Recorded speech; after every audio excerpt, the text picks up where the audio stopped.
Hi, friends. It's Joe Chadburn, the Ambassador Network Director here at World Missionary Press.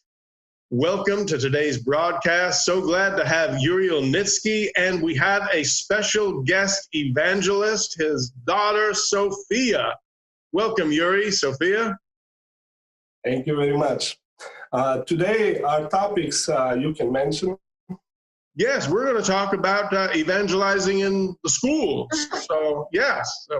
So bring us up to speed. What's going on in the schools? How can we minister in the schools? Yeah, as we previously tell, this is our experience, but we're going to share how we do it, how God give us wisdom to do it. You can use your own imagination, creation, but we're going to share how God, because our daughter is going to the public school. We purposely put her, we have in our church a private Christian school, but I'm personally with my wife, we say, okay, since we have we have a knowledge, we serve God, and we have a time for our kids, so let's grow them with the public school so they have interact with people, because this is what our mission is. Mm-hmm. We can, as a Christians, we can put our kids in private schools, Christian private schools. They never may know anything about gross words. They may never know anything about bad stuff, but they also may never have an opportunity and to learn how to spread gospel among non-Christian people. And basically, this is how life starts. When you start growing and you start interacting with you don't need to have achieve 34-year-old and then say, okay, now I'm ready to serve Lord. The interaction and sharing about Jesus Christ, it's starting from even young age. And Sophia, we're gonna share when she came to public school. And I will let me interject, because we have some people that are going to be listening that send their children to public school. Both of ours were homeschooled, but I'm not an advocate where there's this cookie cutter approach that this is the way everybody needs to homeschool, everybody needs to private school. I've seen some of the most wonderful people I know, came through the public school system.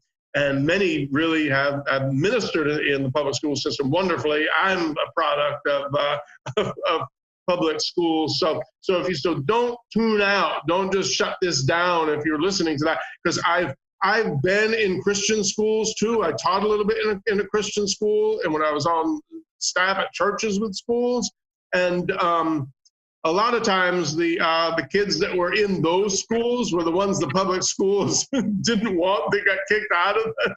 So it was more of a rehabilitation kind of thing. So let's not, if you're listening, don't put this in a box, okay? But be open to this, because there are a lot of people in public schools. Let's not forget Moses came up, he was schooled in Egypt, and God used him mightily. So don't, don't put God in a box, and let's really listen to what Yuri and Sophia have to say here. Yeah, this is our, as a Christian, we need to search opportunity on every circumstances where we are, and that's why we're sharing this another topic where we're thinking how we can be. Because you need to remember, we just talked the other moment about the compassion. You just need to remember those kids, some of them, they growing on where they never see their parents. Yes. 6 o'clock in the morning, parents left. 8 o'clock in the morning, they already, in the evening, parents just came. So they may not have an interaction, they may not have much things to say. Or maybe, like you just mentioned, maybe they just live on social level, whereas they cannot provide them much more about Christ, instead hate, drugs, and other stuff. So some children don't really have parents, you know. So this kids, they even doesn't have parents or have parents. So yes. for us Christians, we need to step in. Children who are abused. I mean, there's so many situations, you know, and I mean those years are so formative. But there's so many horrible things that goes on in the lives of our youth, you know, with suicidal thoughts, and there's just a lot of things happening in this day and age. So absolutely, you know, to have the presence, to have Christian presence in the midst of public schools, and that's students and teachers, I believe is such a wonderful thing. And also, you can watch, I recommend you can watch God Is Not Dead, this movie. Also, your kids can be also a witness to professors, to teachers. Everybody needs Christ. Everybody needs to know about God. So don't take this as, like Joe said, don't take us as a square box, because think much more bigger, because our God is like huge among us. He don't have any limits. And we the message what we're going to share today, this is our experience. We're not limiting, just use your imagination, how you can use through your kids or through your profession. If you are a teacher, we also going to give you some tips for teachers, how you can use. I give it to many teachers, and when they see the other point of view, they get relaxed, they get much more legally educated.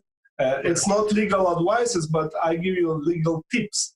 So you can research at your own and just confirm if this is appropriate for your schools. We're going to share that. Very good.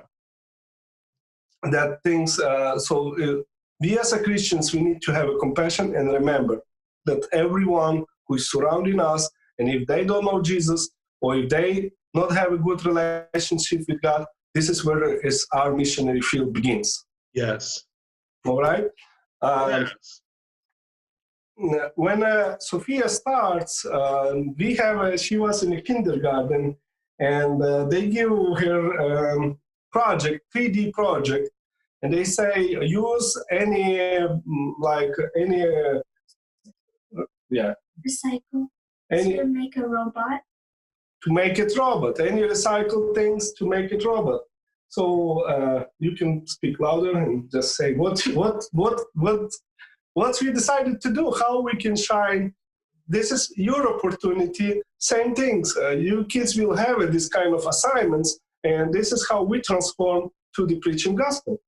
So she's making. Let me make sure I got this right. Her assignment was to make a robot out of recycled materials. Yes. That sounds like fun.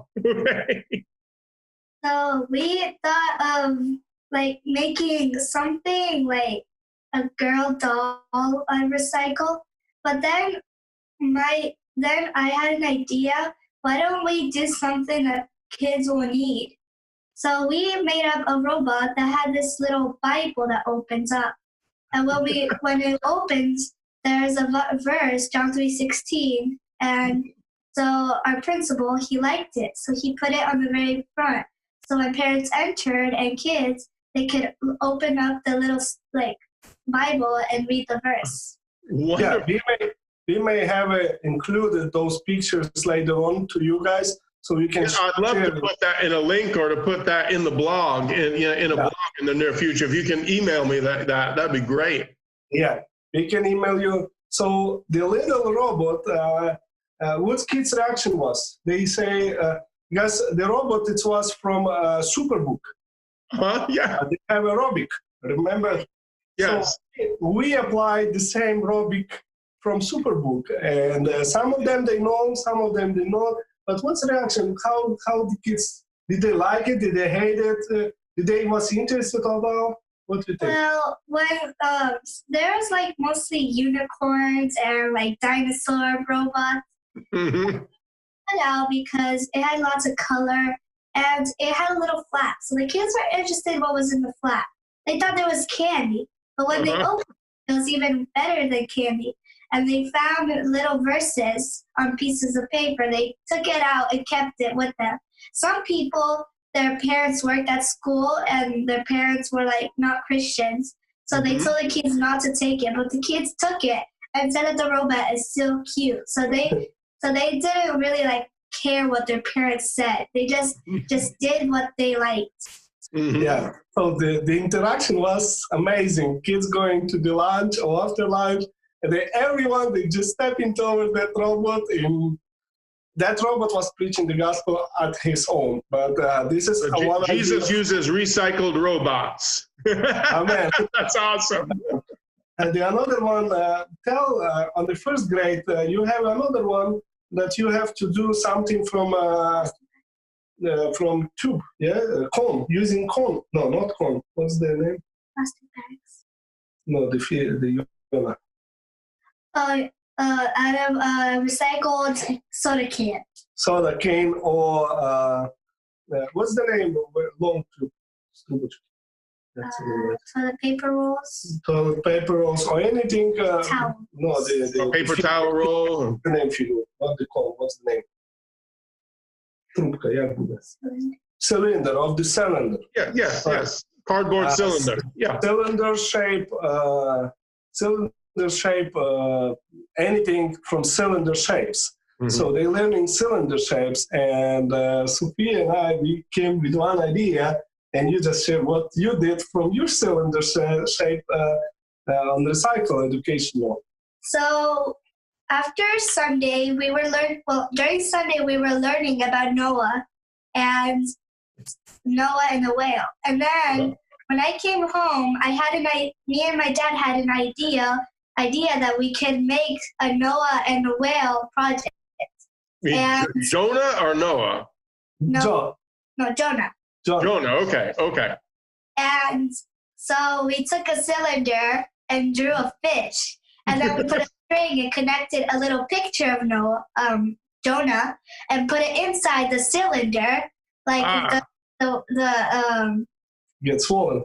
Like Jonah was swollen by the big whale. So we create this from plastic soda. No, not aluminum. It was Coca-Cola bottle. Coca-Cola bottle. So, and when you bring to the school, anybody get rejected, say no, you cannot share Christian things here, or how they react? Our principal accepted our project again. And how about your teacher? My teacher, she loved it. She actually recommended it to my principal. And then when they put it out in the hallway, the kids, they weren't like, they liked it. And when they saw that there was a little guy hanging from the whale, they thought it was fun to put inside. And when they would put it inside, they'll see a Bible verse.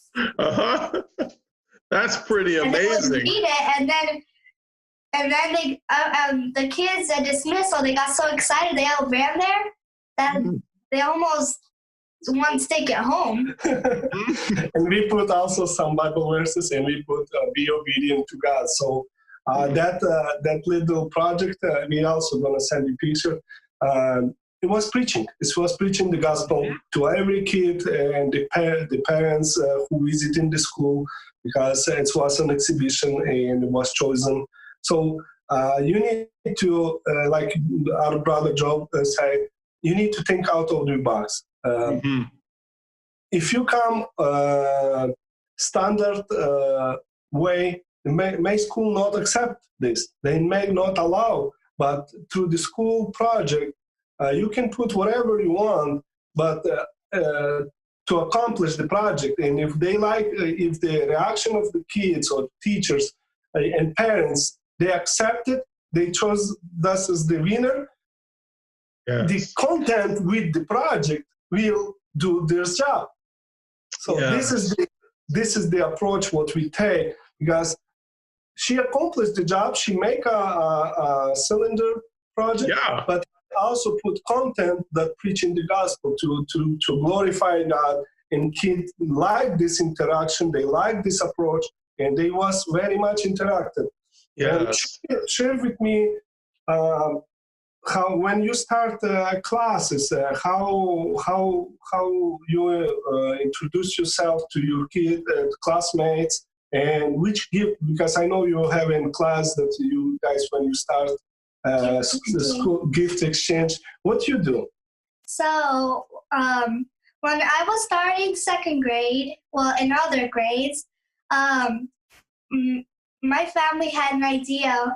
What if we don't give kids little kid booklets, the way to Jesus, Way to God, or yes. little coloring books? Mhm. And when we did, the kids, as soon as they got it, they put them in book bags. And the same girl whose mom didn't like it in first kindergarten, the Mhm. girl took the booklet and said she will hide it from her mom, but she will color all the pages by the end of the year. Yeah. So you exchange gifts, you put candy and little book or coloring book and give to all the new classmates? Yes, and sometimes the kids snuck out the books and started coloring and reading it. Mhm. So they're liking those coloring books. That's wonderful. That's wonderful. This is another. What you do in Valentine's Day in school? What's school? Because public school not allowed to do any Christian stuff by the law because they are separate. Did you have opportunity to do anything else? Like, for example, what's the name? Valentine's Day? What's your? So on Valentine's Day, we were supposed to put presents in each little bag or box. And we had an idea to make this little card that had a Bible verse on it. And then on the back has like this little decoration that would distract kids. Uh-huh. And when I put the thing face down and the kids saw little hearts or something, they thought there might be something inside. So when they turned it around, they saw a Bible verse. And they couldn't reject it because the card was so pretty. So they would just always take it out and put it like inside of their book, like a bookmark. And every time they open it, they could read the Bible verse. That's wonderful. We also use literature. She put with the candies and the hearts. We put little booklets. They call "Way to God," where it has some little pictures. So kids love that, and it's Bible verses only.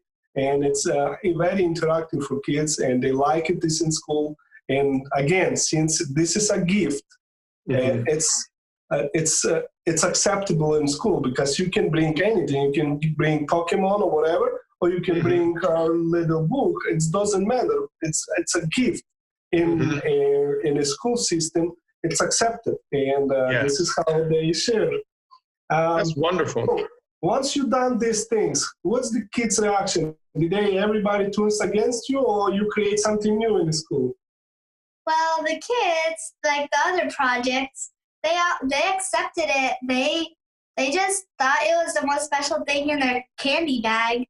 Mm-hmm. They were expecting candy from me, but they got a little verse, and they always liked it. And sometimes the kids even ask me for some more for their little siblings. Yes. Yeah. And what you create during recess time or lunchtime? What's you create? Which group you create? Let's tell me that. So the kids, since I saw the kids really like these Bible-based stuff, I invented a prayer team during lunch so they could pray before lunch and sometimes breakfast. So my prayer team, they come, and I ask them, do they want to pray with me, or do they want me to pray for them? Some kids, their parents are there, and they want somebody to be with them. So they ask me to pray for them. And then they say, that thing sounds interesting. Can you teach me how to do it? And I teach them prayer and tell them you can do it every time you feel alone. And they do it. And when I was like in all the grades, they kept on expanding. That's wonderful. And on the recess time, what you do? You take your coloring Bible, yes, and you start reading. And what's happening? So when I was taking out my little coloring book, I had one too. When the other kids from other classes, they came around me. They asked, "What is that little coloring book? Can I have one too?" And every time during recess, a new kid will come and try to and would want one. Yeah, so And those coloring books you can get from World Missionary Press, both free of charge. They have a very interactive, those colors and Bible verses where the kids love it. Kids, they needed this. They want to know, and how Sophia just sharing. Some of them, they get anxious. Some of them, they get worried. And Sophia was sharing, there is somebody who you can talk, who you can have your best friend. And this is where kids need it, because when they go outside of the home, they don't have nobody who is standing for them, who is advocate for them or anything like this. But Sophia was sharing to many kids that there is a God, they can speak to him. And can I share how I gave out my little coloring book? So I asked some kids, do they know the Bible? And some of them, they said yes. So I gave them a Bible question. Mm-hmm. And that's how I gave my little coloring book to them. Wonderful.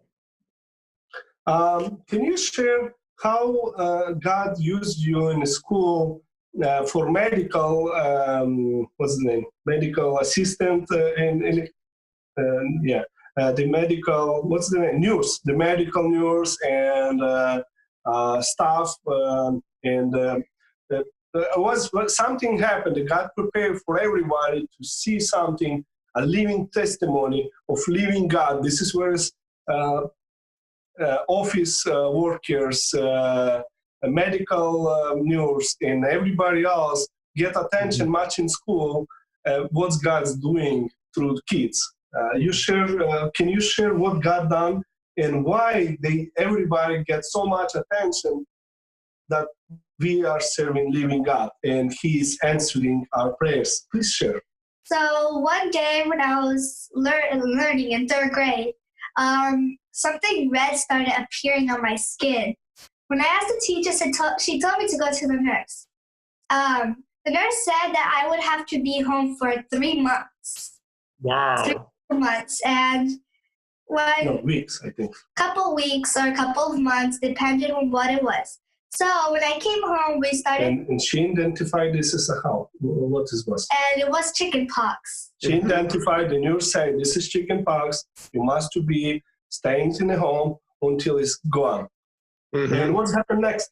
And then when we went home, I was praying with my family. And the next morning, somehow the red stuff were gone. Thank you, Jesus. All right. And then when I went to school, the nurse said, how is that possible? No, why are you in school? I told you to be in home, yes? And you have a chicken pox. And what you say? I don't. I said, I don't. And I showed her my arm. And she looked barely everywhere, yes? She looked everywhere, and she couldn't even find one little red dot. That's wonderful. And she said, what cure, what medication you take, yes? Yes, and I just said we prayed to God, and God healed me overnight. Yeah, but while that inspection happened, the other workers, they start getting, and they start, words start spreading over the school. They say, and what the nurse say, that she was working there about 20-something years, and did she experience this anywhere?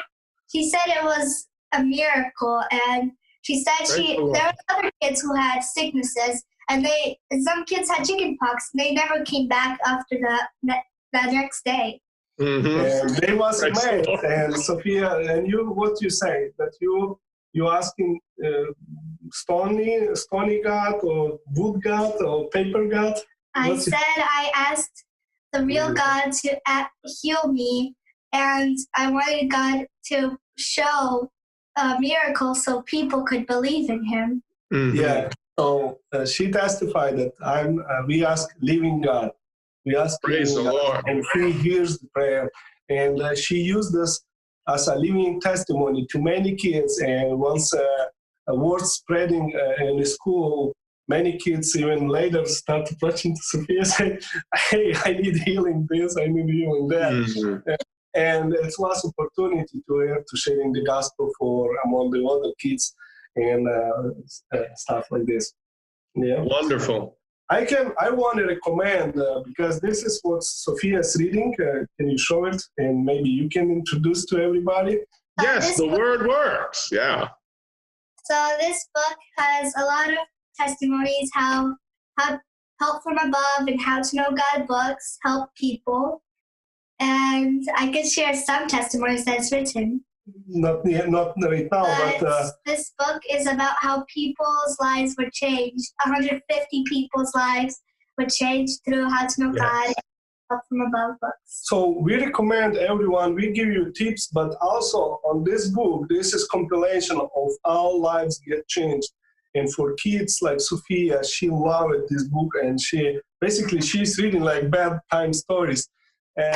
How God amazing, and sometimes God used those stories through her while she's sharing to other kids, and she gives those stories to other kids based on this book. So I recommend you, everyone, I'm gonna put very enclosed. You can pre-order, I don't know how the World Missionary Press doing with these books. Joe will place also link below. So I recommend everyone, or if there is electronic version, so there is you can read electronically. But this is amazing book, how much things God is doing through His work for His glory, and this is changing 360. And she is loving this book, and she's reading and get encouraged, and God's words is flowing through her, just amazing. That's wonderful. Yes, I have a copy of that book in my office. I'm working away from home during this, away from work. I'm working at home, but during the quarantine. But I do have that book, and I'll have to look into how people can get their hands on that, because it is an amazing book. Yes. Sophia, you are a wonderful guest. Yeah, I interview people all over the world, and you're one of my favorites. Yeah, absolutely wonderful. That's a powerhouse you got there for a daughter there, Yuri. Praise the Lord.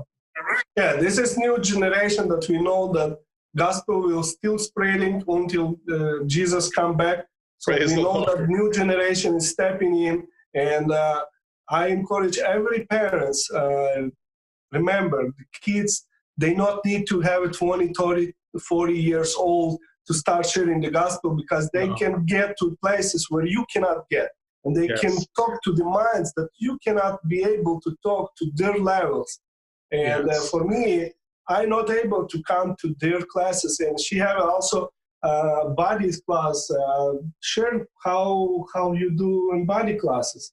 And the teachers saw what she's doing through the school. They invite her to participate in body class, and tell what you telling those kids from body class. My teacher, she chose kids like every day who did their work to go to special education to help them out. So every day I went, because I always finished my work. I always went there and blessed all the kids. So and what you say to them? That they are alone, or they can share what you was telling to those kids, and how their reaction was.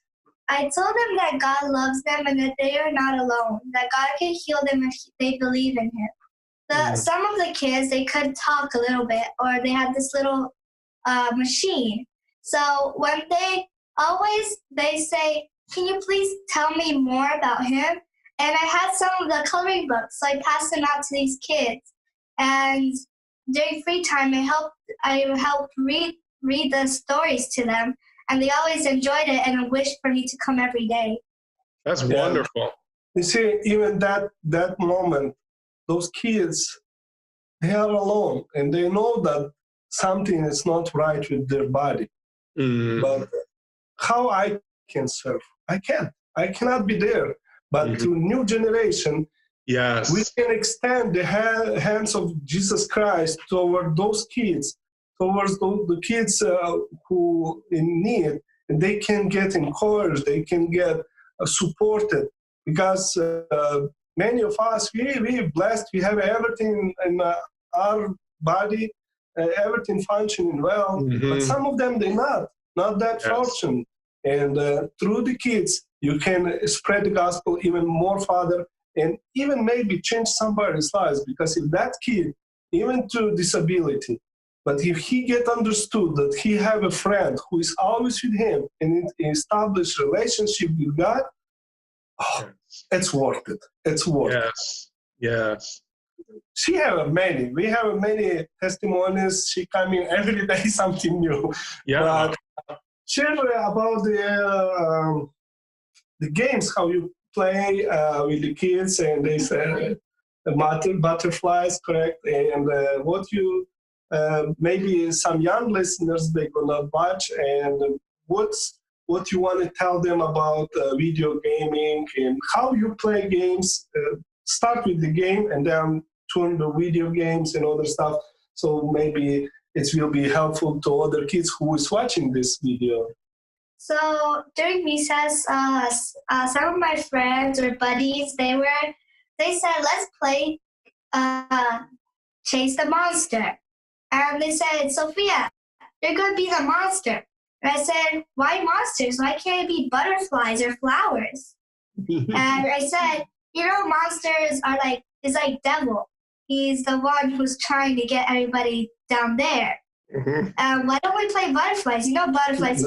Then you say, did I look like a monster? And I said, I don't know. Do I look like a monster? And the kid said, no, nobody looks like a monster. And you created, and you say, we are created. We are created. We are created each special and beautiful. We are not created with horns and scales. And then the kid said, and then some of the kids started protesting and said, butterflies. And then we changed the game to, instead of chasing the monster, to chasing the butterfly. Much better. Yes. What do you want to say to kids who like to play video games and computers and phones? What's your vision? What you telling those kids when you see in classes in the school? What's recommendation you give to them? Mostly when I see kids who play games, they usually get bad grades. They usually suffer, and I notice some people kids barely spend their times with their parents, even though their parents are home. They sit in their rooms locked up and playing games. They're always spending time away from the parents and from God. They're just getting closer to the hook and to devil. So this is like what? It's like a hook, like pulling you. It's like when you're getting out of a boat into the river, and then there's like a hook pulling you deeper into the water. Yeah, remember, a lot of people are addicted to those things, and it consumes them, and it becomes their world. And there is an element of evil in a lot of games that really draw people. So not that, and I'm not I'm not totally against video games or anything. If somebody wants to, I play chess or whatever, but but there are a lot of things that involve spirituality. There is a lot of educational games. We're talking about the games that produce in you and in kids or in your things, anger, stress, nervous. So the people get impatient. They not want to, like Sophia mentioned, they fall behind educational achievements. So those video games, it's not gaining you anything. Some of them are filled with murder and crime and just killing people and everything. It's just no. Yeah, I'm with you on that 100%. And those parents, if you're watching, if you're asking yourself why your kids are irritated, why your kids don't want to talk with you, question first: did they have an electronic device in their hands? This is first solution, quick solution. I know if it's possible, talk to them and just explain them that this is not it. Right now, electronics they use as a weapon. So explain that those electronics, it can go benefit way, but it also can do harmful way. So they identify how much time is needed, which kind of beneficial things to be in a school, and And there is much more educational games that she is playing a lot of many other games, but there is some games that they are like she's saying, it's a hook. It's separate families, parents, and your achievements. And you may ask yourself, why is my kid is falling behind on the school achievements? Did I put so much effort and maybe to put tutoring, but my kid is failing? There is an answer for you. All right. That's good. That's good advice you're giving them, Sophia. Very good advice. Praise the Lord. They're blessed to have you there. Yes. The last thing we want to share, thank you very much, Sophia, may God bless you. But I want to say something to the teachers, principals, and the schools and workers in the school. By the law, you are not allowed to teach. So, and if you are Christians, and I met so many teachers in different schools since I was interpreter, I was visiting many interpretation session, and they was Christian, and they never step up and say something about God. And I asked them, as a missionary, as an evangelist, I'll always be ready to ask. This is very powerful tool. And I asked those teachers, I say, you Christian? I see some cross, like you just other day mentioned, have a t-shirt, have some necklace, and other stuff. I like to observe, and I like statistics, and when I look this and I say, are you Christian? Oh, nice cross. Why are you wearing this cross? And they say, because I'm Christian. I say, okay, if you're Christian, did you preach the gospel? Did you have opportunity to preach the gospel? And many of them, they mention the law, which one they interpret incorrectly. They say, well, I'm Christian, but I'm not allowed to teach in a school because the school is federal institution, and I'm not allowed to share gospel. I'm not allowed to teach. I'm not allowed to, if I do this, I will be fired. And I look to them with very much compassion, and I say, sister or brother, I say, it's not all true. Mm-hmm. We need to be wise, because God give us wisdom. And I give them other point of view, which one they like, how many years I spent it in vain. And I told, and I gonna share what I say. And they say, I've been here so many times. And I told them, I say, look, you are here. They're not gonna fire you because you're Christian. If God placed you in this place, it's because of some reason. You have in power to speak to those people who, let me decline some call, who we need, those kids who we need, this new generation. And they say, but I'm not allowed. I say, not really true. You're not allowed to teach. Mm-hmm. It's big difference, teaching and sharing. And I explained them, you're not allowed to teach that Christianity or about Christianity, but you can teach as a history thing what's been happening, or, for example, they do rival or they do war, but we do, but for example, Jesus healed or Christians don't do this, or let's say celebration of the Halloween, but Christians don't celebrate this. It's not teaching, it's your opinion. Mm. And if you say, I'm not doing this, or I'm telling you not to do this, then it's become teaching. But once you're sharing opinion, let's say another topic, the communist or Hitler was killed many people, and you can say Christians, they love, their principle is love, yes?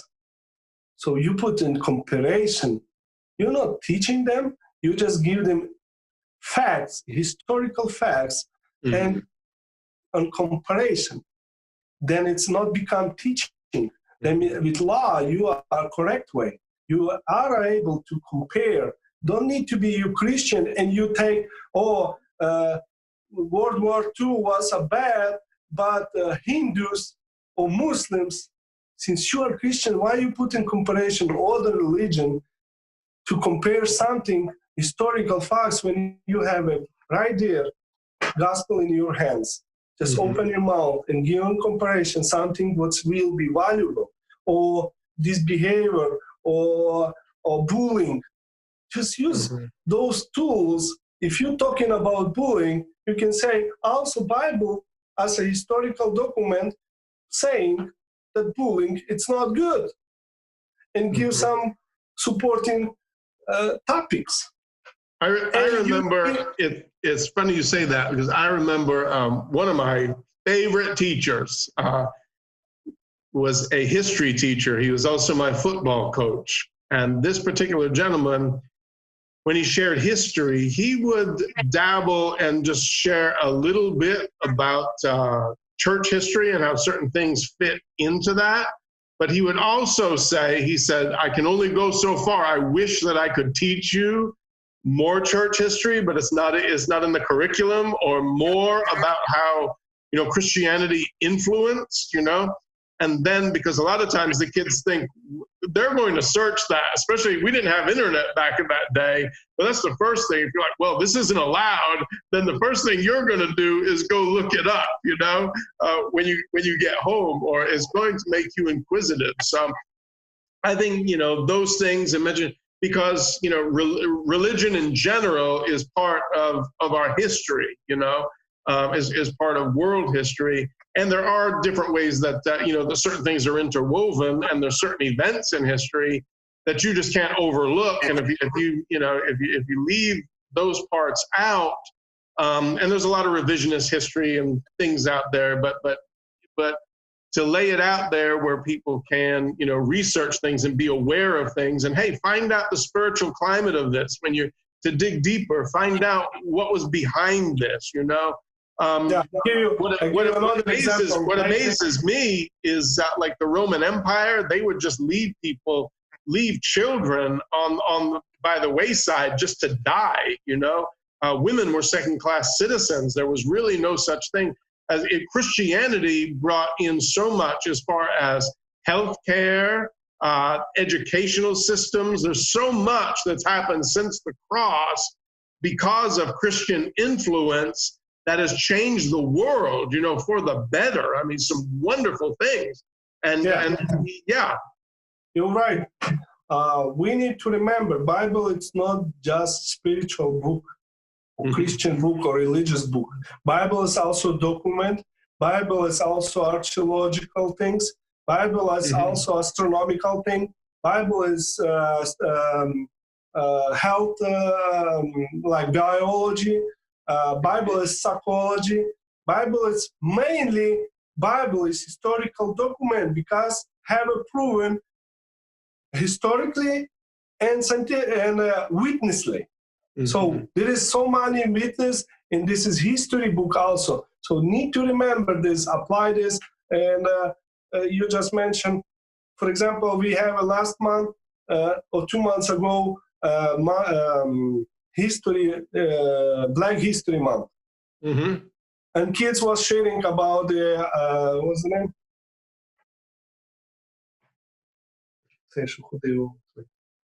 Martin Luther King.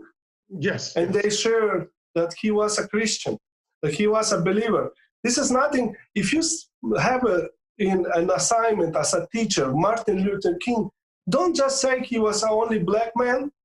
Say that he was a Christian, he was a pastor, he was a living, proving Christian-based believer, that he is applying his life, what he was believing.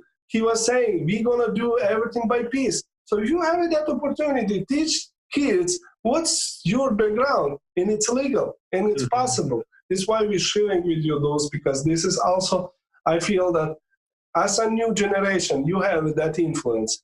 Kids may forget who is who was a governor in a county, but they're gonna always remember who was a teacher in second grade or third grade or fourth grade or eighth grade or university. So you have that influence in your hands. Use it wisely. Or if you are parents, we give you some tips on which one you can use it. Share with your friends on social media and Facebook, YouTube, Instagram, whatever. Use it, share it, so the others can have these ideas in the legal way, because teaching and sharing opinion is two different things. And when I talk to many teachers about that, even principals, they will get amazed. They say, oh, I was reading, I was thinking, not teaching, it's not speaking. Mm-hmm. It's not. If you take legal way, legal term, teaching, it's something that you are forcing to but teaching, speaking opinions is totally different things. So remember this, and you will be amazed how much, if you are a parent, you can also share to your teachers or principals, because they may think in the same way. Teaching, it's not speaking. So this is the thing is, be wise as serpents, harmless as doves. Know what the laws are, and also know how you can minister, and share with people within, what the laws allow. Again, we just saying about the laws. The influence of teachers, anyhow. When children see their love, they see all of that. Now, parents are following teachers on social media. People know people in the community. So there's opportunities for these teachers as well outside of the classroom, like never before, to really, to share the love of Jesus. So, yeah, it's huge. And the most important, very important, very, very, very important, just pay attention. Never argue. Mm-hmm. If you parents, if you teacher, never argue. Stated your opinion and never argue. Don't go in arguments. Don't go to fight. Don't escalate. Mm-hmm. If you are Christian, don't escalate situation. If somebody don't like it, just leave this, change the strategy, change the gears, like Americans say, and use these things wisely, okay? And remember, World Missionary Press, they supply those books, and those coloring books, what Sophia was telling, they have on a paper. If you live overseas, you can find this on website in download and print it in your computer. It's also available, so use it and be blessed. This is our recommendations to you. This is what we share, and hopefully will be this video useful for you. And if you have comments or any ideas, please comment too. This is we like to hear comments. We like to hear testimonies, because this is where our knowledge has become, not wisdom, knowledge. We can share knowledge, how we experience. And if you have any other thoughts, or if you are a lawyer, if you have any legal advices, be glad to send the link or contact the World Missionary Press and give some other advices if you can, as a Christian. This would be very good. Praise the Lord. Well, once again, thank you so much, Yuri. Thank you, Sophia. This has been great. To all of our listeners, viewers, we love you so much. Have a great week. God bless you. God bless you. We love you all. Amen.